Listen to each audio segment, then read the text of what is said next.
ಪಾವಗಡದಲ್ಲಿ tractor ನಡಿ ಸಿಲುಕಿ ಪೌರ ಕಾರ್ಮಿಕ ದುರ್ಮರಣ ಕೇಸ್.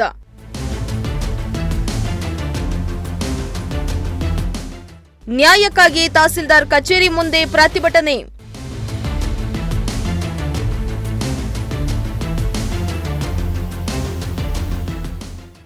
ಪಾವಗಡ ಪುರಸಭೆಯ ಪೌರ ಕಾರ್ಮಿಕ ಮಂಜುನಾಥ್ ಕಳೆದ ವಾರ ಟ್ಯಾಂಕರ್ ನಡಿ ಸಿಲುಕಿ ಸಾವನ್ನಪ್ಪಿದ್ರು.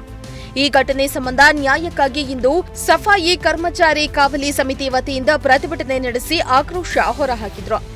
ಪಾವಗಡ ಪಟ್ಟಣದ ತಹಸೀಲ್ದಾರ್ ಕಚೇರಿ ಮುಂದೆ ಜಮಾಯಿಸಿದ ನೂರಾರು ಕರ್ಮಚಾರಿ ಕಾವಲಿ ಸಮಿತಿಯ ಸದಸ್ಯರು, ಸಹೋದ್ಯೋಗಿಗಳು, ಪೌರ ಕಾರ್ಮಿಕ ಸಂಘಟನೆಗಳು, ಸ್ಥಳೀಯ ಮುಖಂಡರು ಮತ್ತು ನಾಗರಿಕರು ಧಿಕ್ಕಾರ ಕೂಗಿ ಆಕ್ರೋಶ ಹೊರಹಾಕಿದ್ರು. ಪೌರ ಕಾರ್ಮಿಕ ಮಂಜುನಾಥ್ ಅವರನ್ನ ನಿಯೋಜಿತ ಕರ್ತವ್ಯವಲ್ಲದೆ ಕೆಲಸಕ್ಕೆ ನೇಮಿಸಿದ್ರಿಂದ ದುರ್ಘಟನೆಗೆ ಕಾರಣವಾಗಿದೆ ಎಂದು ಆಕ್ರೋಶ ಹೊರಹಾಕಿದ್ರು. ಪ್ರತಿಭಟನೆಯಲ್ಲಿ ಕನ್ನಮೇಡಿ ಕೃಷ್ಣಮೂರ್ತಿ, ಪಿ ಹನುಮಂತರಾಯಪ್ಪ, ರಾಮಲಿಂಗಪ್ಪ, ಸಿದ್ದಗಂಗಯ್ಯ, ಹನುಮಕ್ಕ, ಓಬಳೇಶ್, ಸಿದ್ದಗಂಗಯ್ಯ ಸೇರಿ ಹಲವರು ಭಾಗಿಯಾಗಿದ್ರು.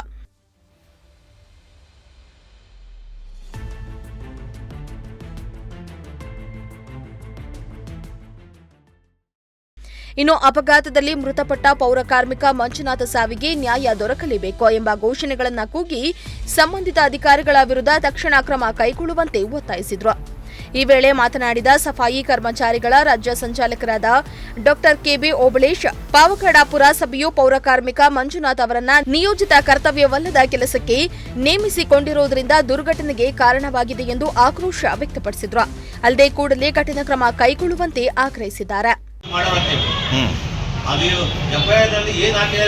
ಅಸ್ವಾಭಾವಿಕ ಸಾವ, ಆಕ್ಸಿಡೆಂಟ್, ಯಾಕಂದ್ರೆ ತಮ್ಮ ಮಾಧ್ಯಮಗಳಲ್ಲಿ ನಾನು ಮೊದಲನೇ ದಿವಸ ನೋಡಿದ್ದು ಕಸ ಗುಡಿಸ್ತೇನೆ ಡಾಕ್ಟರ್ ಬಂದು ಕೂತಿದೆ ಅಂತ ಬಂತು.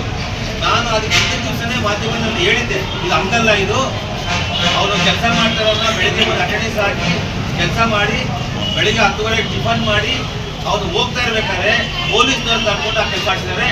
ಅಲ್ಲಿ ಅವನು ಅಯತಪ್ಪಿ. ಪ್ರತಿಭಟನೆಯಲ್ಲಿ ಮಂಜುನಾಥ್ ಕುಟುಂಬಕ್ಕೆ ತಕ್ಷಣ 50 ಲಕ್ಷ ಪರಿಹಾರ ನೀಡಬೇಕು ಹಾಗೂ ಮಂಜುನಾಥ್ ಪತ್ನಿಗೆ ಅನುಕಂಪದ ಆಧಾರದ ಮೇಲೆ ಸರ್ಕಾರಿ ಉದ್ಯೋಗ ಕೊಡಿಸಿ ಎಂಬ ಕೂಗು ಕೂಡ ಕೇಳಿಬಂದಿತು.